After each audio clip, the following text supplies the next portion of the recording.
Everyone, আমি কুমকুম আর নিয়ে চলে এসেছি তোমাদের জন্য ছোট্ট একটা মিনি ব্লগ। তো ঘুম থেকে উঠেই আমি ব্রেকফাস্ট করে নিলাম কর্নফ্লেক্স দিয়ে। তারপর আমি স্নান করে বেরিয়ে পড়েছিলাম শ্যুটের উদ্দেশ্যে, টিয়া পাখি সেজে। তো যাই হোক, বাইরে প্রচণ্ড রোদ ছিল, সেই কারণে আমাকে এভাবে ভূতের মতো বেরাতে হয়েছিল। তারপর আমি শ্যুটে এসে চেঞ্জ করে স্কিন প্রিপারেশান করে আমার বেস মেকআপটা স্টার্ট হয়ে গেছিলো। বাড়ির কাছে শ্যুট থাকায় কিন্তু আলাদাই মজা, না থাকে কোনো ট্রেন ধরার তাড়া, না থাকে মেকআপ রিমুভ করার সময় কোনো তাড়াহুড়ো। দেখো, গল্প করতে করতে আমার বেস মেকআপটা কমপ্লিট হয়ে গেল।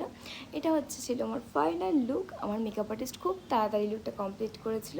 তারপর আমি কিছু ফটো ভিডিও নিয়ে এখানে মেকআপ রিমুভ করে ফেলেছি। আর এবার আমি যাব মেলায়। আমার বাড়ির সামনে রথের মেলা হচ্ছিলো, আর মেলা যাবো সেটা তো হতেই পারে না।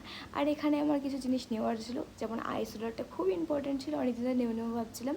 তারপর দুটো ক্লাচার নিয়ে নিয়েছি, আমি শ্যুটে ফেলে আসি যেখানেই যাই। তো তারপর আমি বাড়িতে আসলাম, আর মা করেছিল গরমা গরম নান আর তার সাথে কষা আলুর দম। তো এইভাবে আমার দিনটা কাটালাম। কেমন লাগলো ভিডিওটা জানিও। বাই।